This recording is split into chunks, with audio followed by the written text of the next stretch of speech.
All right, y'all. Good morning.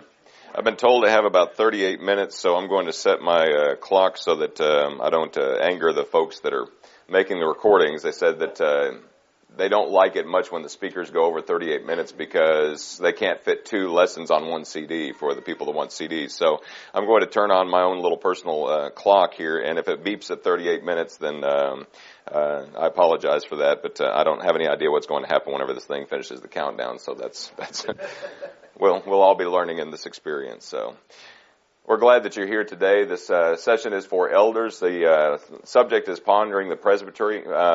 Elders, lords, their examples. We're going to begin in 1 Peter chapter 5 because that is, I believe, the text that applies especially for this lesson. And we'll read 1 Peter chapter 5 verses 1 through 4, and then we'll come back and make some observations about it as we get going. 1 Peter chapter 5 verses 1 through 4.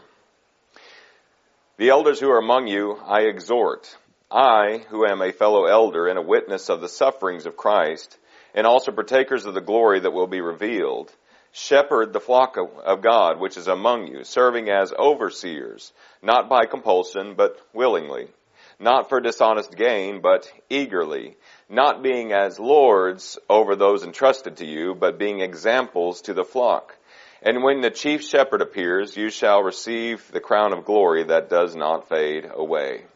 As we begin, let me ask the question, why do leaders do what they do? Why do leaders do what they do? I believe most often the answer can be given because they believe it's the right thing to do. Isn't that true? I mean, if you're in a position of leadership and you believe you have the knowledge in order to get people from here to where it is that you believe that they ought to be, you're going to do the things that you believe are the right things. The problem with that is, Proverbs chapter 21 verse 2 says, the way of every man is right in his own eyes, but the Lord weighs the hearts. You know, men don't wake up in the morning and just immediately say, you know what, I'm going to be irresponsible, I'm going to be overbearing, and I'm not going to serve as I should, and let me see the damage that I can do to the church. The way people begin to lead, especially as we're talking about this hour, elderships, the way that they lead is because in a lot of instances they lead the way that they've seen others lead before them. Isn't that true of all of you men who are in here because you're elders? You watched an eldership at one point conduct themselves in ways and means that you looked at and you said, this is obviously an example of the way that things ought to be. We lead because we've seen others lead. And effectiveness in the local church can sometimes begin to erode over time unless elders remember and make times like this at the focal point where we can think about ourselves and evaluate and grow. And I say ourselves, I'm not an elder. I'm not an elder or a son of the elder. And it's interesting to me because one of my elders is here, the men that I serve with presently. 4 of the guys that I served with previously at this congregation are here this morning, and I know that a number of you have served for years at your congregations. But it ought to be that we take time to appreciate topics like this, and maybe as much as possible, let me encourage you to kind of wipe the slate clean and think about, okay, if he's talking about somebody else, and then if we're just starting from scratch and looking at this, I want to evaluate myself and really understand whether or not it is that I'm lording or being an example. We're going to take some time just for a moment and define lords and examples here as the words given from 1 Peter chapter 5 and verse 3. The word for Lord here in this context is kata kurioi. All right, you hear the word kurios, which is Lord. Every time the word Lord Jesus Christ is translated, it's usually the word kurios. However, here's a addition to it, a prefix that's added to it, kata, which means down, which means under. Lords, in this instance, in this word, means to bring under one's power, to subject somebody to one's rule, to subdue or to be the master of. I like the idea of somebody saying, I'm going to put you under my thumb. I'm going to get you right where it is that you need to be. You're looking at somebody who is going to be controlling, who is going to try and exercise dominion over, to scorn. The word also has to do with tyranny. Who do we think about when we think about tyranny? Hostility, somebody having a domineering spirit. All of those are part of this word that's given in 1 Peter chapter 5 and verse 3, meaning lords. I see you as my underlings. I'm the boss, and I'm going to try and rule to my own advantage. The word example in the same context, not being as lords over those entrusted to you, 1 Peter chapter 5 verse 3, but being examples. The word example is tupos. It's a type. We used to have these old devices way, way back when that were called typewriters. And you understand that as I struck the T key, the little type of the T is going to smack that paper really hard, and it's going to give an impression. That's the word example. It is an impression, a figure that's formed by a blow or a mark. Interestingly enough, we know that we're not supposed to be lords over. We're not supposed to be people who are pushing God's people under their thumb, but instead we're supposed to be a type. If you look, or if you want to write a cross-reference to Hebrews chapter 13 and verse 17, here's something that's somewhat paradoxical, at least if we don't look at it necessarily in the right context. Because the Bible there is commanding, particularly the congregation, it says, obey those who have the rule over you and be submissive. Now wait a minute. Here's somebody who's not supposed to lord over, put you under my thumb, but here is somebody who has the rule over. A supreme challenge, and the one point I want to get across this morning is this. The supreme challenge of any eldership is, how do you rule over without lording over? And how do you be like the Lord without trying to be the Lord? The supreme challenge for any eldership is to rule over without lording over, and how to be like the Lord without trying to be the Lord. I'm going to open it up for discussion at this time as we move into our second point. We define lords and examples, but what does lording look like? I don't necessarily even want you to think maybe in an elder context, but have you known people in your life who are tyrannical, who want to try and push somebody under their thumb? What are characteristics of people that are lords in this instance? Manipulative, okay? I'm going to repeat all these characteristics for the sake of the recording, so whoever's listening. Sorry? A dictator, okay? It's my way or it's the highway. Exactly right. What else? Prideful. We'll come back to that one. Yes? They tend to be obnoxious, okay? What else? In some instances, absolutely, Charles, they are insecure. What else? How do they deal with people? Not very well, okay, to say the least. What else? You find people like this governing by threats. Ross mentioned manipulative. They govern by emotional intimidation.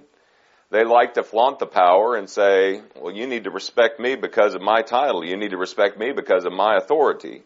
Lords use their political power to get their way, to move the pieces the way that they think that they ought to be moved. Authoritarianism is the byproduct of arrogance. It's a byproduct of pride. You know, lords, generally speaking, suppose their superior office proves that they're inherently superior individuals. Thus, I'm better than you. You see, I'm in this position and you're not. Therefore, I'm going to use this and I'm going to lord it over you. They assume that they have the natural right to do so. And as you look at what the root cause of that is, it is absolutely pride. In the characteristics that Paul gives to Timothy in 1 Timothy chapter 3, what's the danger that he lists that ought to stand out in your mind as an elder? Beware, not a novice, lest being puffed up with pride, he should fall into the same condemnation of the devil. You know what lording is? Lording is pride. Lording is looking down your nose at somebody else because I feel like I'm in a superior position. I feel like I'm in a superior point of view. So, understanding that there are exhibitions of lording, what are symptoms of lording? What are symptoms of lording? Turn your Bible just for a moment. Hold your finger here from 1 Peter chapter 3 back to James chapter 3. 1 Peter chapter 3 and James chapter 3 have a lot to do with one another.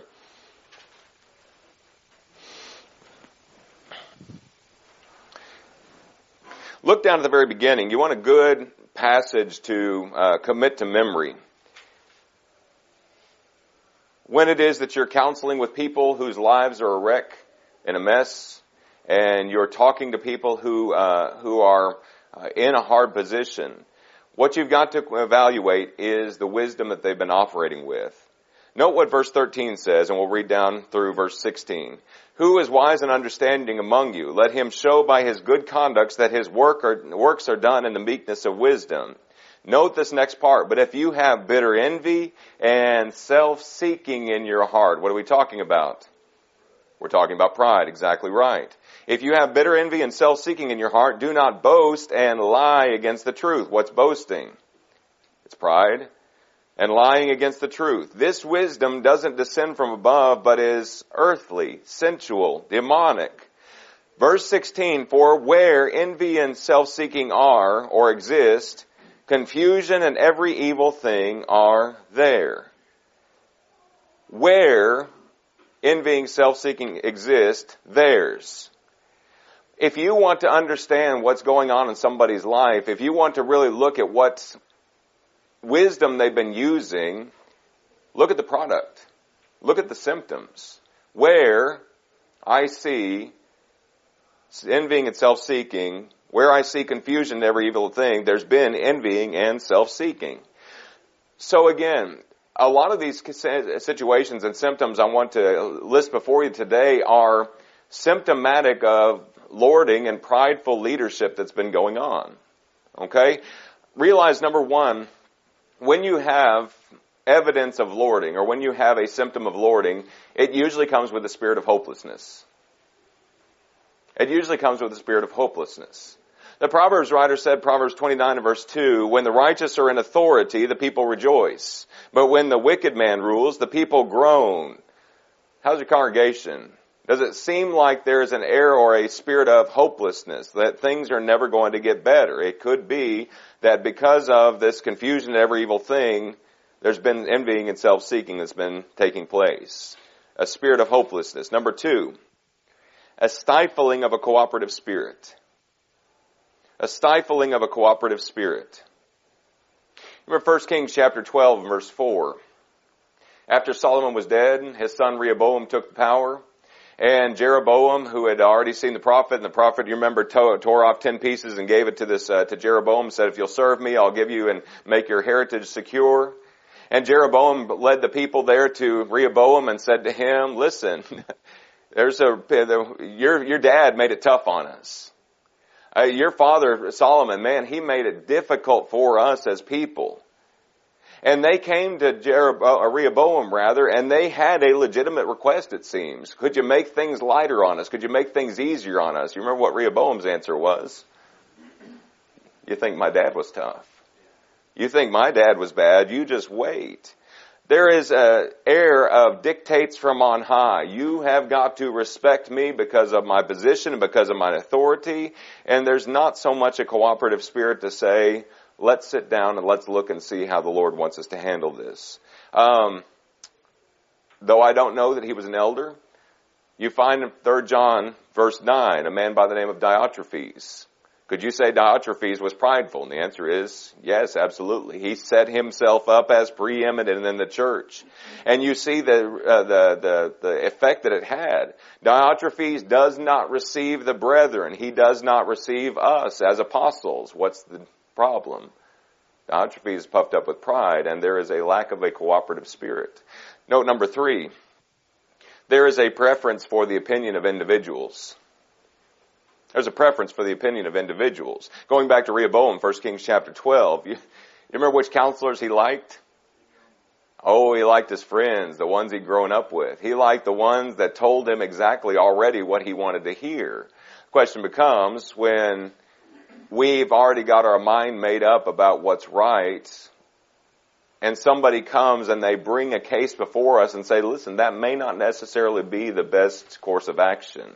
Is it something that we just say, oh, that's just your opinion, I'm going to go ahead and do it? Again, what is that? In a lot of instances, it's pride.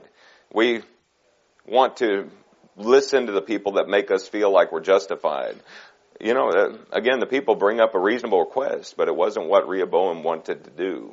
There was pride involved. Number 4, there is a silencing of criticism against us. Silencing of criticism against us. 3 John 10, going back to Diotrephes. He forbids those who want to receive the apostles doing what? Putting them out of the church. You know what? Any speech, we're not going to tolerate any speech that has a legitimate question against the leadership direction. It doesn't matter if John or anybody else, John the Apostle, you know what? If he's questioning me and questioning whether I'm truly following Jesus, I'm just going to take that as a personal insult. Are you questioning me? Are you really questioning? You know that I'm an elder. You're really questioning? You know what? I'm not going to tolerate that. Number 5, a pushing down of those who need help.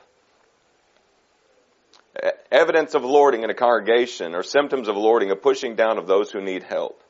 Jesus told a parable in Luke 18 about a certain judge from a city who didn't fear God or regard man. You remember that? There was a widow there who came and she said to this man, "Get justice for me from my adversary." She had a legitimate complaint against this man that had wronged her. And the judge listened and he listened and he listened and he listened. And he just finally said, "She wearies me." And we have people that come to the eldership or come to the leadership in a congregation and they need help legitimately. And sometimes it is because lording elderships set their own example and their own agenda and say, we can't really be bothered with that right now. We'll put this on the back burner. We'll deal with our problem in a month or so whenever we get our building situation worked out or when we get the new carpet installed or whatever it is. But you find a family in crisis and it doesn't fit with our agenda. And so what we try and do is we try and push those people off to the side and say, we'll deal with that later. Evidence, symptoms of lording. Number 6, cruel and nasty words. Cruel and nasty words. Diotrephes, 3 John 10. He doesn't receive the apostles. He doesn't receive the brethren. He instead, anybody that raises a legitimate complaint, he puts them out of the church. But it says that he, against the apostles, was prating against us, he said, with malicious words. How's the habit of speech? Is it that it is complaining and disputing? Philippians 2 verse 14. Prating with malicious and evil words. He's a tattler. He likes to go and be excessively wordy on things that are trivial matters, as the word implies. It's a means to keep people down. When you talk bad about somebody, and when you run their name through the mud, and when you take somebody and they destroy their reputation, well, that person's going to be a whole lot less likely to bring up a legitimate complaint later on, aren't they? You're going to break their spirit, put them in their place under your thumb, and that's going to happen. If the rule is Lord's, the only choice is to try and keep that power by keeping others down and keeping others from challenging that power. Last one that I thought of, you may think of some others, a disrespect of the Lord and His authority.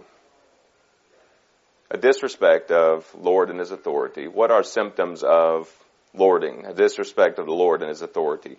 Flip back to, if you're there, still there, I'm going to flip back to 1 Peter chapter 5 one more time. 1 Peter chapter 5.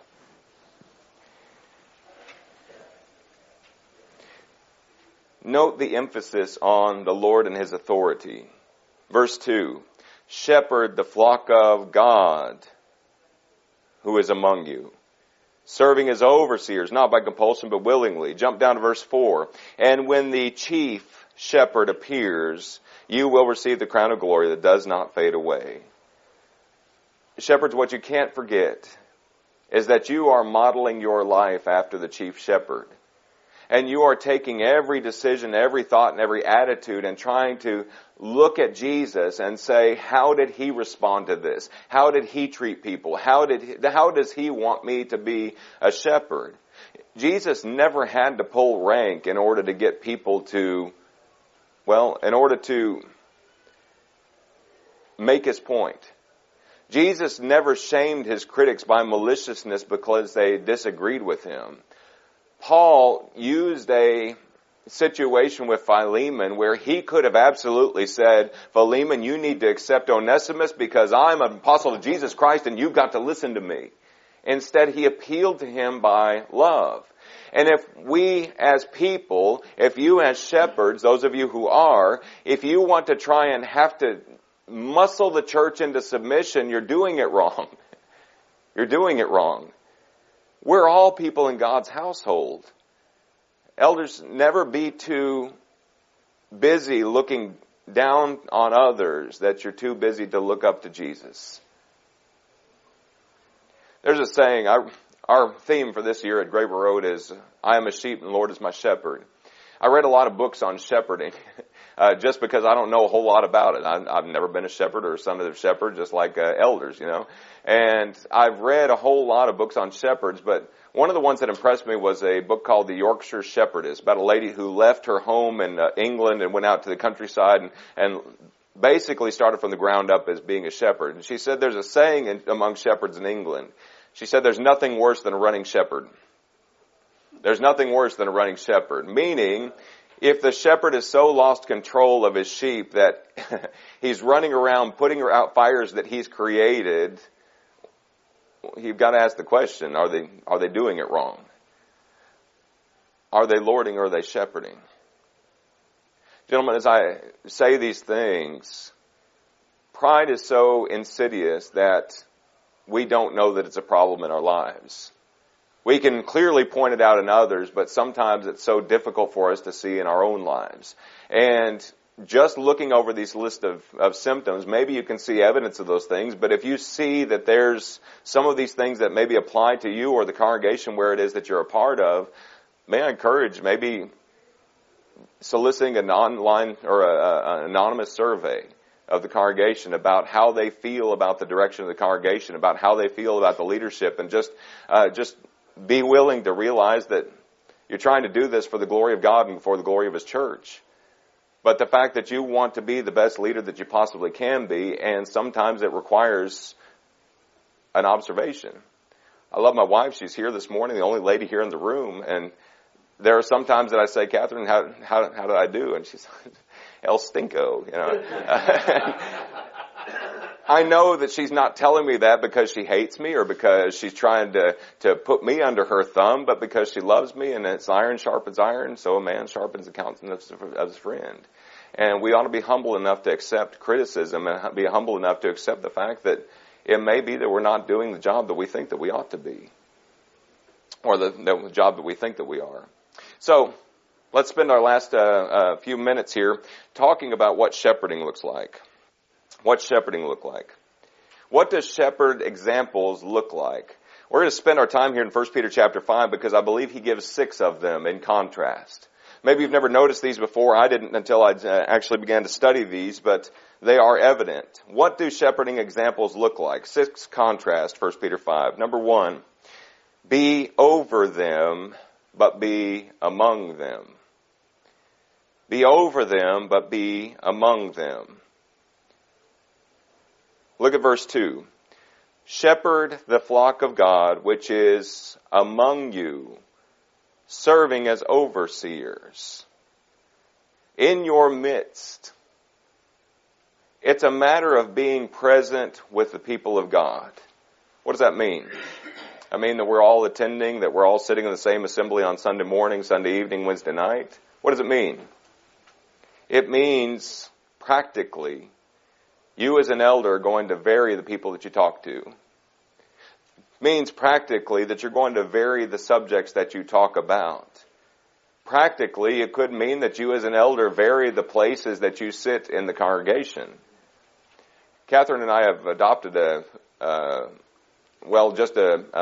we've been at Graber Road for a year now, but we didn't want to have our pew in the Graber Road congregation, particularly because we're a congregation of about 220, I guess, on Sunday morning. But if we only sat over on the left-hand side or on the right-hand side, we would never visit with those people that were way over here, because by the time we got over there, they would already be gone. And so some mornings after the muster, the men getting together in the back room, I'll have to go and stand in the back and just look over the congregation to try and find where my wife has sat with our children that morning. But moving around, maybe as the invitation is offered, going to the back and catching some of those people that are on their way out the back door because they think services are over.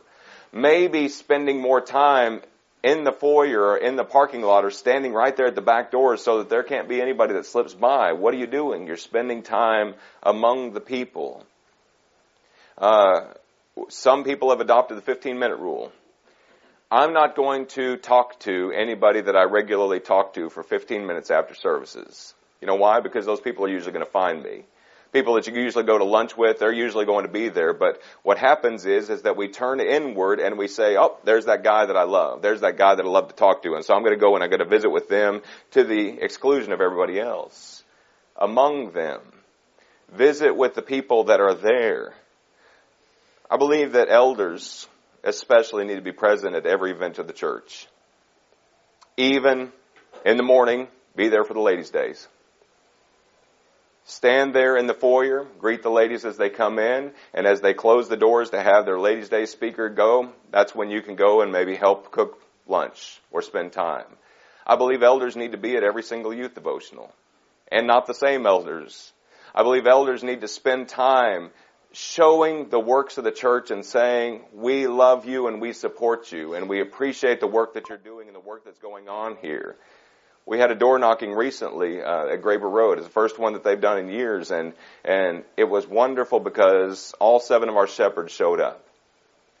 And they were there among the congregation, encouraging and giving the deacon that was in charge of that kudos and pats on the back, and they were excited to be there, and it shows that we're not just sitting in a room offering dictates from on high, but we're there among the congregation. I care about what's going on here. That's the message that people receive. I'm invested in the success of the church. Be over them, but be among them. Verse 2. Look at the second one. Be over them, but be serving them. Be over them, but be serving them. Again, chapter 5 and verse 2. Shepherd the flock of God which is among you, serving as overseers. Serving as overseers. Serving. What positions have you put yourself in where you can serve the people that you shepherd? Mentioned in my lesson yesterday, both lists, 1 Timothy chapter 3 verse 2, and Titus chapter 1 and verse 8, you find the characteristic of an elder that's hospitable. When was the last time that you as an elder served people in your home? When it was that you hosted a visiting family from a different region or just maybe moved to the area where you'd hosted those people into your home to say, I love you and I want to get to know you better. Hospitality, gentlemen, is a habit. It's not the same as going and watching a game with the same people that we always hang out with. It's not spending time with just our own little inner group or inner circle of people. It's opening up our homes so that we can get to better know the people that we're among. And elders, if you're not in the practice of hospitality and opening up your home and inviting people over and saying, listen, what's value to you about Jesus? And having spiritual conversations across the table. I know that you were struggling with the loss of your mother last month. How are you doing with that? Is there anything that I can do for you? Let's have a prayer together over this meal. Let's have a prayer together about what's going on in your life. It's about sacrificially serving them. I want to know you.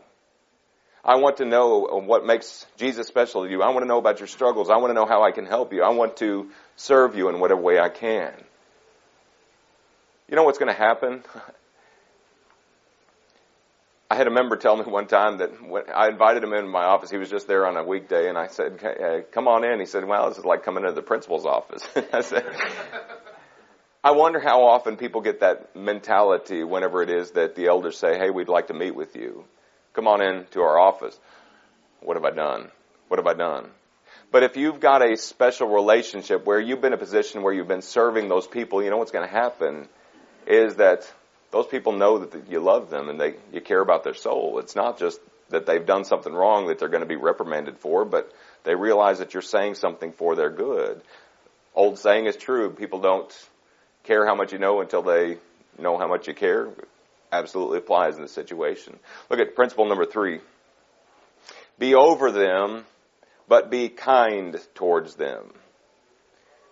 Be over them, but be kind towards them. Still in verse 2, note the contrasts. Shepherd the flock of God which is among you, serving as overseers, not by compulsion, but willingly. Do I have to? My kids say that sometimes. Verse 2, not by constraint, not by compulsion. Do I have to? We use the same word it's the same word exactly as 2 Corinthians 9 verse 7. We want people to give how? Cheerfully, yes? Not by compulsion. Do I have to give that amount? Do I have to put that in the plate? We know God doesn't want that kind of giver. God wants a cheerful giver. And so it is, God wants the same thing from His elders. God wants the same thing from the elders of the flock. Not by constraint, not do I have to, but willingly I would be glad to. Well, you get ready to go out to eat on a Sunday evening and you have one of your fellow elders come up to you and say, brother, there's a crisis. There's a family that's about to split apart. There's something we've got to deal with. And you've got dinner plans. How are you going to treat that person? How are you going to treat the people? How are you going to sit across the table? Come on. By compulsion. Not by compulsion, but willingly. Patience. I would counsel, if you don't have the practice, a mandatory yearly or every 2-year counseling seminar for elders. I know there's gentlemen that do that kind of thing and that are very, very skilled at it, but just to keep the understanding that in order to be willing as a counselor, you have to have some training in that aspect. Because sometimes we know exactly what's best for somebody else, and I'm going to defer to Buddy. And we as men are problem solvers, aren't we? We see the problem directly, and we want to try and, this is the problem, this is the solution, you need to do this right now, get it done. And that's not necessarily what people need. And that's not necessarily the approach that some people need. But understanding that there's kindness that's involved, and willing kindness, being kind, being compassionate, being tender, being patient, all of those things come with skill, with age, with wisdom, and also, I believe, with training. Number 4, be over them, but be eager to help them. This goes hand in hand with the last point. Be over them, but be eager to help them. Still in verse 2, shepherd the flock of God which is among you, serving as overseers, not by compulsion, but willingly. Not for dishonest gain, but eagerly. A man once told me about an elder that he served under, I guess, or served him.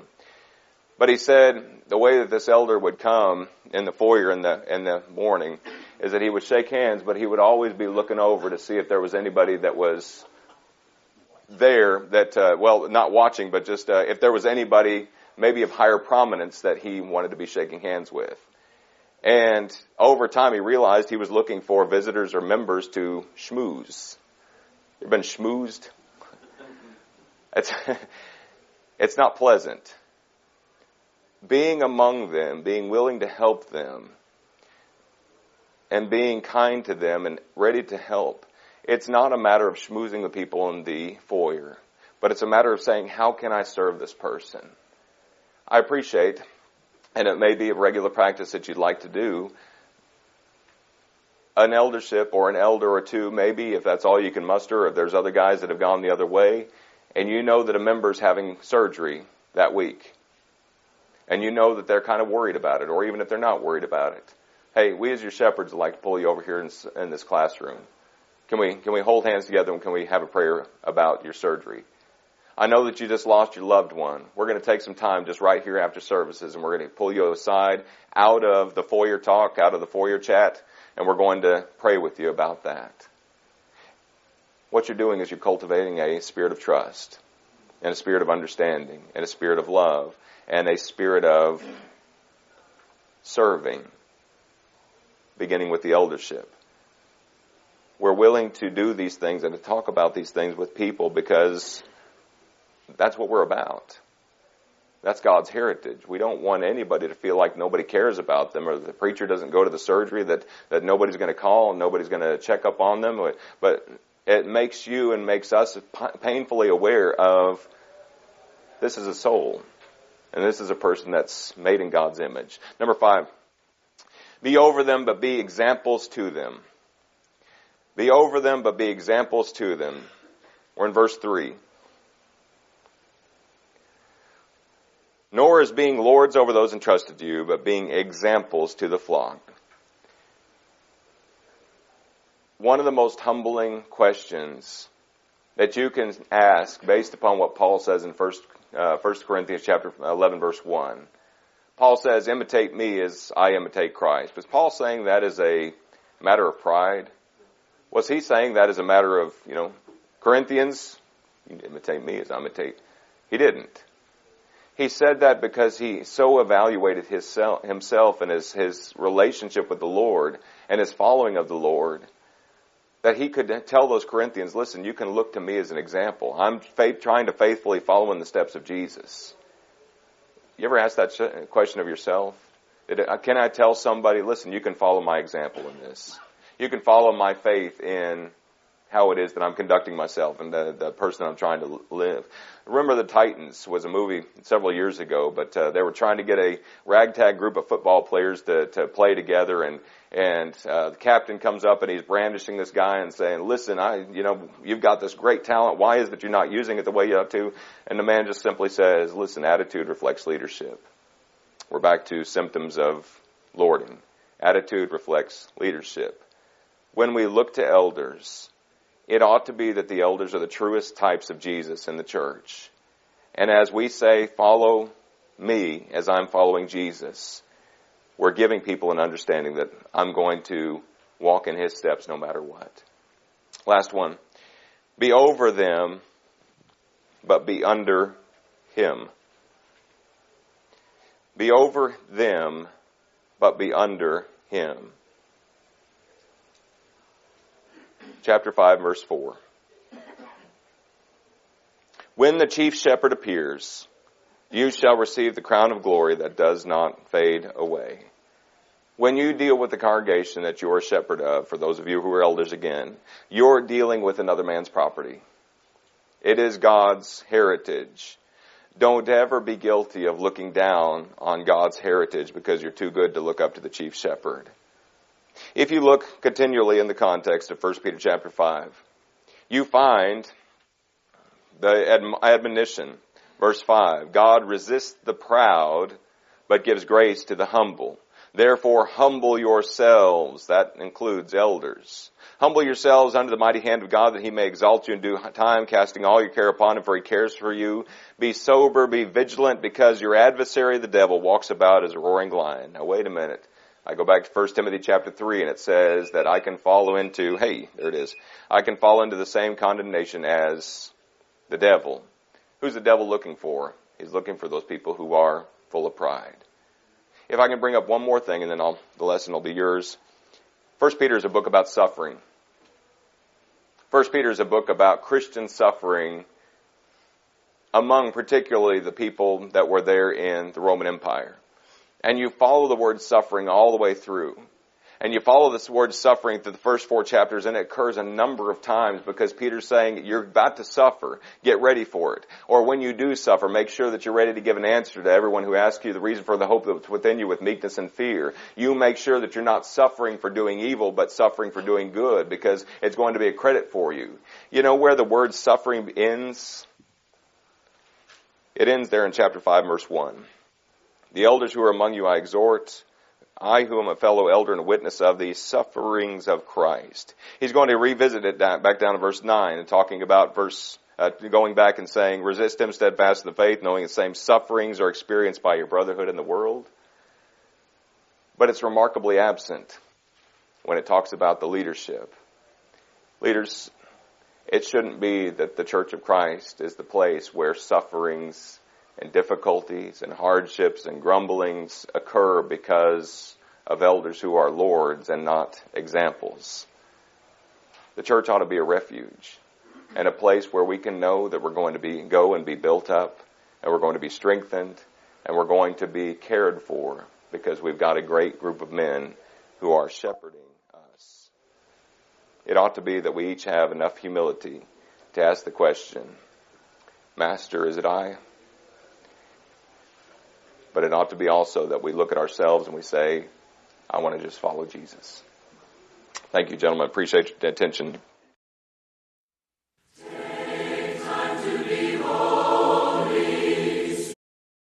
Speech on.